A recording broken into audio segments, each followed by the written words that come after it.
After learning about what actually are the crops, it will be easy for you now to understand that there are certain practices which are involved for carrying out the growth of a particular crop.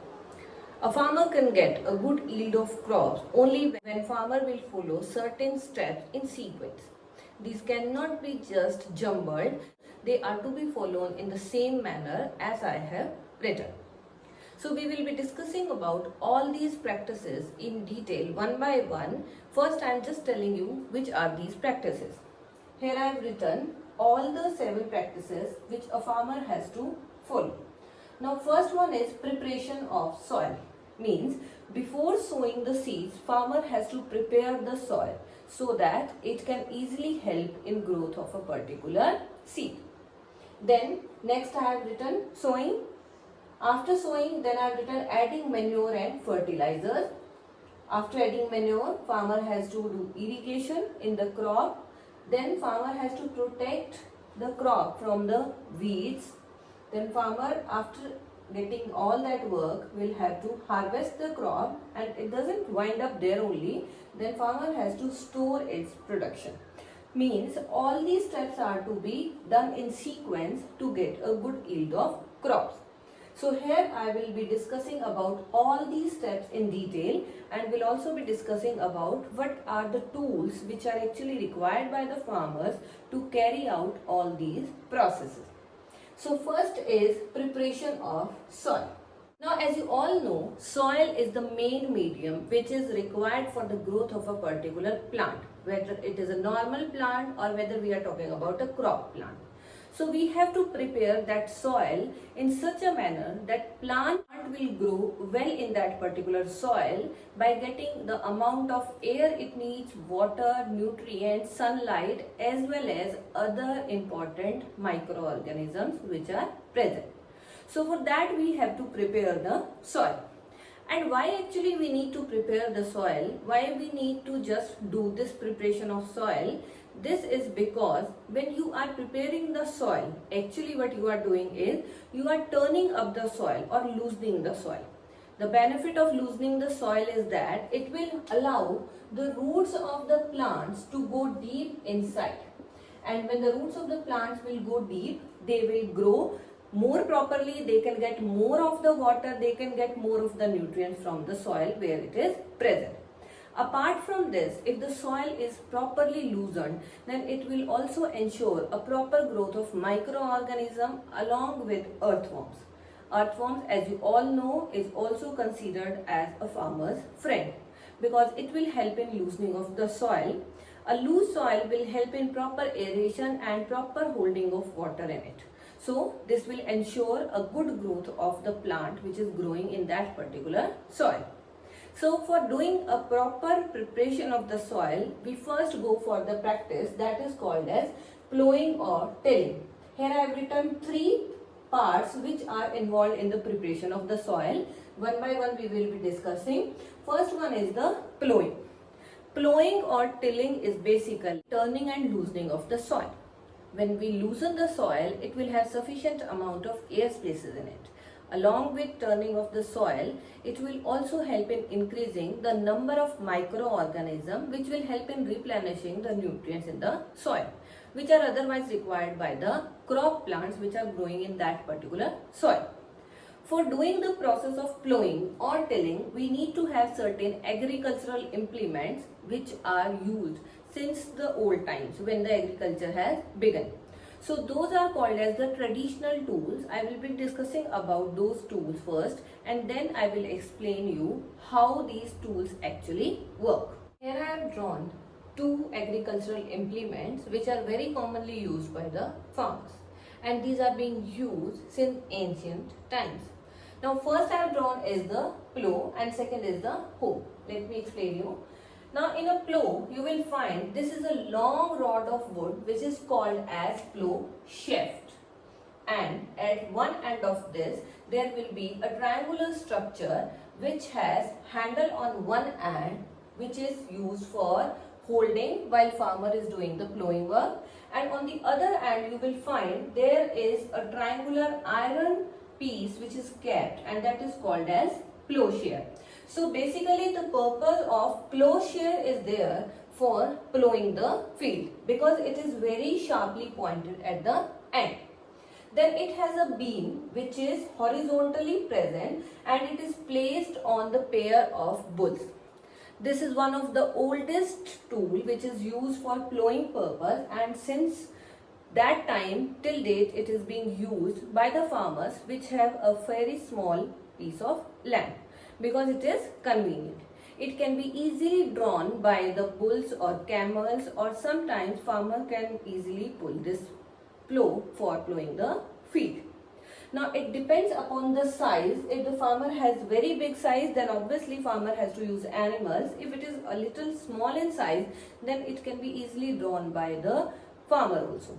Now this beam is as a support to keep on the bull's neck, means on the animal's neck.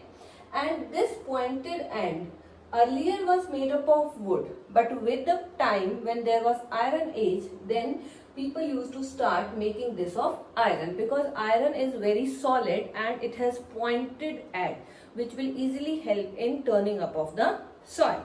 So this is one of the important tool which is required when farmer has to do the plowing purpose in its field. And next we have hoe. Hoe is another important agricultural implement which is very much similar in usage as of plow because it also has a long rod which actually works as the plow shaft, like it is just for keeping the distance. It has a beam for placing it on the bull's neck, but at the end it has a bent plate. Bent plate is basically to help in plowing of the field, as well as it also help in removing of the weeds from the field. It works in the same manner as the plow does, but it can cover a large area, means comparatively large area than plow. So sometimes farmers are using this as an agricultural implement for plowing their fields or tilling their fields, and sometimes farmers use the plow. So both these are considered very useful tools for plowing. Nowadays farmers are using another machine driven implement which is called as cultivator because it is very helpful in saving labor as well as time. So the farmers which have very large fields, they can easily rely on cultivators because it can save their time as well as it can also save the labor. So the work which is otherwise being done in 4-5 days can easily be done in few hours. So the farmers which have very large fields or have more area to cover, they generally opt for cultivator. Otherwise, for small scale farmers, plow and hoe are still very reliable methods of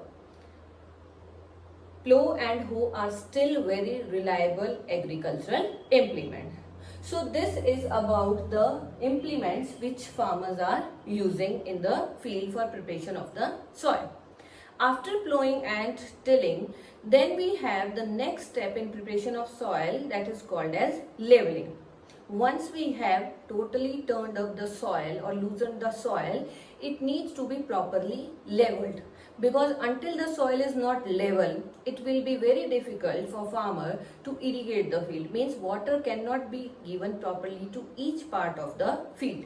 So this is the reason farmer has to do leveling. Now leveling is basically the process in which the surface of the field is made even as well as smooth. This is because until the surface is not smooth or even, watering cannot be done to each part of the field. So it is necessary for farmer to do the leveling. When the soil is being loosened by using the plow or hoe, then there will be very big particles of soil which are present in the field. These big particles are actually called as crumbs. So farmer has to just break them down and turn them into small soil particles, so that later when farmer has to water the field, it will be easy for the farmer. This can be done by another agricultural implement which is called as leveler. Leveler is basically an agricultural implement which is used to level the field. means when the water is being given at one end of the field, it should go to the other end also. It should not be like that it will remain standing at that particular end and there will be difficulty in sending it to other part of the field. So leveling is must. After leveling, another step involved in preparation of soil is manuring. Manuring is done after the plants grow, that time also, but manuring is also important when farmers are preparing the soil, because if you add manure before, then while plowing or tilling, it will be easily mixed up in the soil. So initially when you are preparing your field and you add sufficient amount of manure or compost, then your field will give good result when the crops are germinating, because seed will grow better and seed will germinate fast in the presence of sufficient amount of nutrient. So once manuring is being done while preparation of soil is being done, and later manuring is also done after the seeds have germinated, and then also they need for their proper growth. So don't get confused that manuring is a part of agricultural practice which is done after the sowing work, but manuring is also important at the time of preparation of the soil to get better result of the crop production. So this was all about your first agricultural practice, which is preparation of the soil. Once we will prepare the soil well, then we will switch to the next step, which is sowing. Sowing is basically that step where we are actually keeping the seeds in the soil which we have prepared well for growth of the plants.